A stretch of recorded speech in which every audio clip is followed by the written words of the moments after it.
Bismillah walhamdulillah wassalatu wassalamu ala rasulillahi amma ba'd. InsyaAllah ta'ala kita akan melanjutkan kajian Mustalahul Hadith pada kitab Mustalahul Hadith karya Al-Allamah Faqihul Asr Al-Syeikh Muhammad bin Salih Al-Utsaimin rahimahullahu ta'ala rahmatan wasi'ah. Kita sampai pada bab Al-Idraj fil Matan. Kita akan membahas insyaallah ta'ala 3 pembahasan. Ta'rifuhu, alif ta'rifuhu, definisinya. Ba, makanuhu ma'at tamthil, tempatnya bersama contoh. Jim, mata yuhkam bihi, kapan dihukumi dengannya. Baik, ini 3 pembahasan yang akan dijelaskan oleh Syekh di dalam bab ini. Pembahasan yang pertama, alif al-idraj fil matan. Ta'rif al-idraj fil matan. Secara bahasa, idraj dari fi'il adrajta syai' fi syai'. Adrajta syai' fi syai' idza adkhaltahu fihi wa damantahu iyyahu. Jazakallahu khair. Engkau masukkan sesuatu dalam sesuatu, yakni idza adkhaltahu fihi, apabila engkau masukkannya padanya, wa damantahu iyyahu, dan engkau gabungkan keduanya, memasukkan sesuatu pada sesuatu. Ini menurut bahasa. Adapun menurut istilah, yang maksud dengan al-idraj fil matan ayyudkhila ahadur ruwati, salah seorang rawi memasukkan fil hadis, dalam sebuah hadis, kalaman, sebuah ucapan, min indihi, dari sisinya atau dari dirinya, biduni bayanin, tanpa ada penjelasan. Maksudnya tanpa menjelaskan itu ucapan saya, sehingga orang menyangka itu adalah ucapan Nabi sallallahu alaihi wasallam. Jadi ini yang dimaksud dengan al-idraj fil matan. Ayyudkhila ahadur ruwati fil hadithi kalaman min indihi biduni bayanin. Salah seorang rawi memasukkan di dalam hadis satu ucapan dari dirinya tanpa ada penjelasan. Dimasukkan dalam hadis ucapan dari dirinya tanpa ada penjelasan bahwa itu ucapan dirinya, bukan ucapan Nabi sallallahu alaihi wasallam. Sehingga rawi yang lain menyangka itu adalah ucapan Nabi sallallahu alaihi wasallam. Dan itu dilakukan karena banyak sebab. Imma tafsiran li kalimatin. Apakah dalam bentuk menafsirkan satu kalimat? Dia menafsirkan satu kalimat, tetapi pendengarnya itu, rawi yang lain yang meriwayatkan darinya, menyangka itu ucapan Nabi, padahal tafsiran daripada kalimat Nabi. Aw istimbatan li hukmin. Tafsiran li kalimah, menafsirkan satu kata ya. Aw istimbatan li hukmin, atau mengambil istimbat untuk suatu hukum. Jadi dia sudah berdalil dengan hadis tersebut, sedangkan orang yang meriwayatkan darinya mengira bahwa itu masih ucapan Nabi. Au bayanan li hikmatin, atau menjelaskan suatu hikmah yang terkandung di dalam hadis tersebut, tapi yang meriwayatkan darinya mengira itu masih ucapan siapa? Nabi Muhammad sallallahu alaihi wasallam. Ini yang dimaksud dengan al-idraj fil matan. Baik. Pembahasan yang kedua, ba makanuhu ma'at tamthil, tempat terjadinya al-idraj bersama contoh. Kata Syekh rahimahullah, wa yakunu fi awwalil hadis wa wasatihi wa akhirih. Dan idraj itu terjadi di awal hadis, di pertengahannya dan di akhirnya. Tapi kalau mau diurutkan, yang paling banyak di akhirnya, kemudian pertengahannya, kemudian di awalnya. Ini suatu faidah, paling banyak idraj itu di akhirnya, kemudian lebih sedikit lagi di tengahnya, dan lebih sedikit lagi di awalnya. Baik. Mithaluhu fi awwalihi. Contoh adanya idraj pada awal hadis, yaitu hadis Abi Hurairah radhiyallahu anhu. Hadis Abu Hurairah radhiyallahu anhu yang diriwayatkan oleh Al-Imam Al-Bukhari dan Imam Muslim. Asbigul wudu'a. Sempurnakanlah wudu. Wailul lil aqabi minan nar. Celakalah tumit-tumit akan terkena api neraka. Celaka tumit-tumit akan terkena api neraka. Yaitu tumit-tumit yang tidak basah, tidak terkena air wudu. Ketika seorang berwudu, maka terancam dengan api neraka. Di sini ada 2 kalimat. Yang pertama asbigul wudu'a, yang kedua wailul lil aqabi minan nar. Faqauluhu, maka ucapan beliau asbigul wudu'a, sempurnakanlah wudu, mudrajun min kalami Abi Hurairah radhiyallahu anhu. Adalah sesuatu yang mudraj, sesuatu yang masuk, ditambahkan dari ucapan Abu Hurairah, bukan dari ucapan Nabi sallallahu alaihi wasallam. Dari mana kita ketahui bayyanathu riwayatun lil Bukhari. Telah dijelaskan hal itu suatu riwayat dari yang diriwayatkan oleh Al-Imam Al-Bukhari anhu dari Abu Hurairah annahu qala, bahwasannya beliau berkata, Abu Hurairah berkata, ini dalam riwayat yang lain. Asbigul wudu'a fa inna Abul Qasim sallallahu alaihi wasallam qala wailul lil aqabi minan nar. Ini ucapan Abu Hurairah dalam riwayat yang lain lebih lengkap. Asbigul wudu'a, sempurnakanlah wudu, fa inna Abul Qasim sallallahu alaihi wasallam qala, karena sesungguhnya Abul Qasim Nabi Muhammad sallallahu alaihi wasallam bersabda, wailun lil aqabi minan nar. Celaka mata kaki atau tumit-tumit itu akan terkena api neraka. Jadi jelas asbigul wudu'a dari ucapan Abu Hurairah. Cuman dalam riwayat yang pertama tadi tidak disebutkan kalimat fa inna Abul Qasim sallallahu alaihi wasallam qala, untuk memisahkan antara ucapan Abu Hurairah dan ucapan Nabi sallallahu alaihi wasallam. Maka ini mudraj. Ini mudraj dari ucapan Abu Hurairah. Dan tidak boleh disandarkan kepada Nabi sallallahu alaihi wasallam walaupun maknanya benar. Ini termasuk apa? Tafsiran li kalimah atau istinbatan li hukmin atau bayanan li hikmah. Tiga kata Syekh. Tafsir kalimat, istinbat hukum, atau menjelaskan hikmah. Istinbat suatu hukum. Baik. Dikarenakan Nabi sallallahu alaihi wasallam mengancam dengan neraka orang yang tidak basah atau tidak tersentuh air wudu tumit-tumitnya, maka kalau begitu asbigul wudu, asbigu al-wudu, sempurnakanlah wudu. Baik. Wa mithaluhu fi wasatihi, dan contoh idraj pada pertengahan hadis, yaitu hadis Aisyah radhiyallahu anha fi bad'il wahyi. Hadis Aisyah radhiyallahu anha tentang kisah permulaan turunnya wahyu. Hadis dalam riwayat Bukhari dan Muslim. Bi Rasulillah sallallahu alaihi wasallam wa fihi.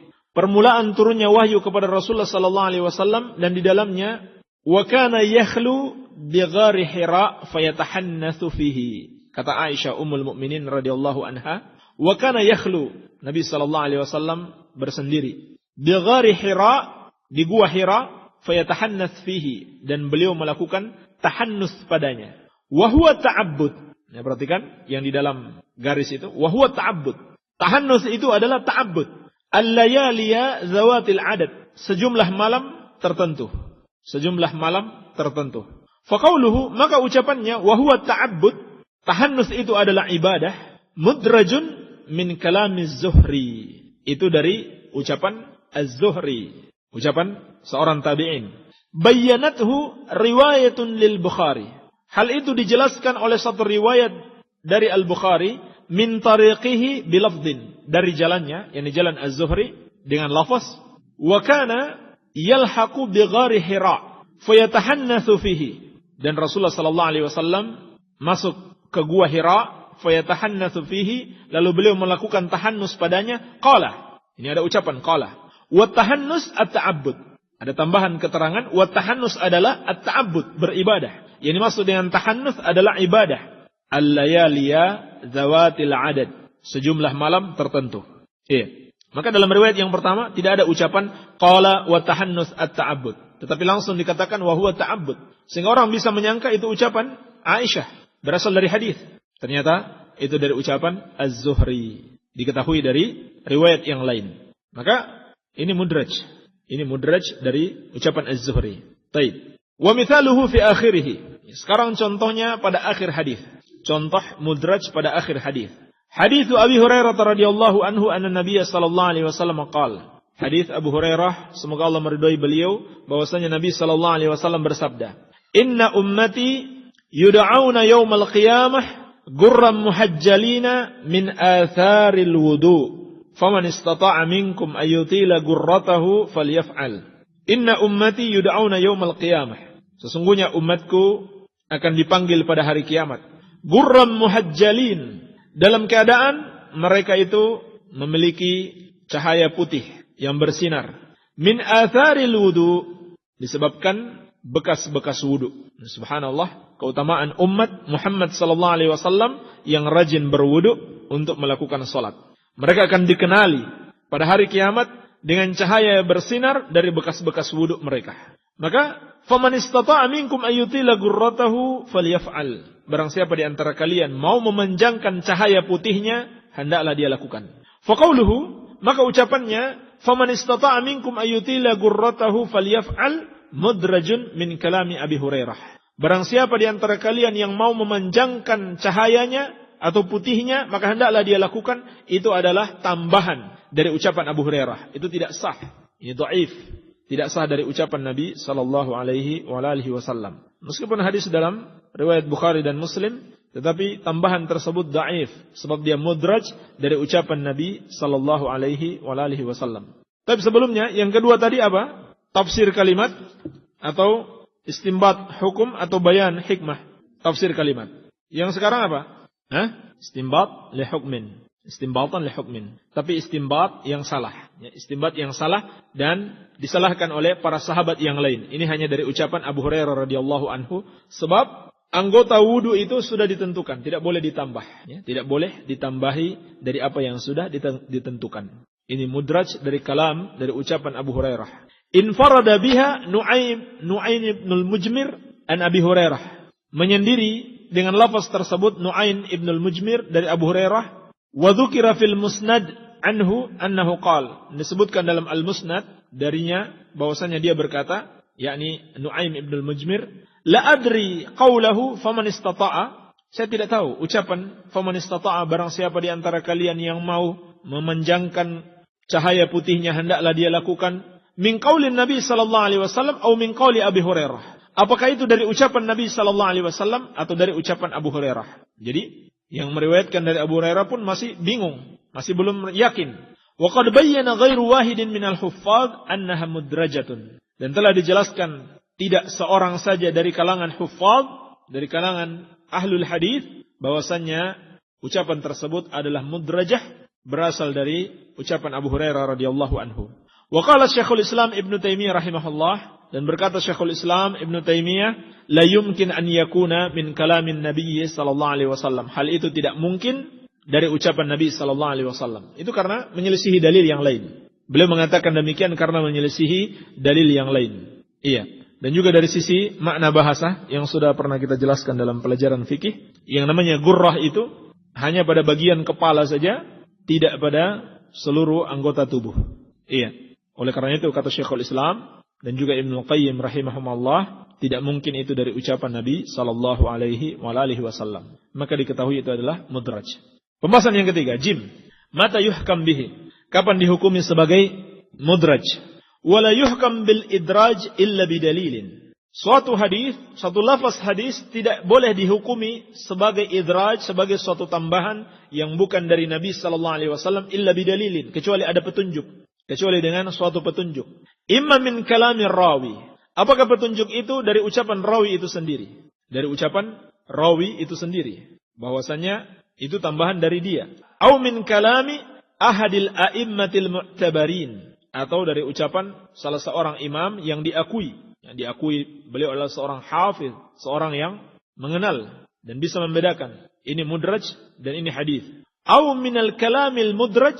Atau dari ucapan mudraj itu sendiri, bihaitsu yastahilu, yakni ucapan tersebut mustahil an yaqulahu an-nabi sallallahu alaihi wasallam, diucapkan oleh Nabi sallallahu alaihi wasallam. Seperti apa? Seperti yang ketiga tadi dari penjelasan Syekhul Islam, tidak mungkin itu dari ucapan Nabi sallallahu alaihi wasallam. Iya. Jadi tiga cara untuk mengetahui adanya idraj.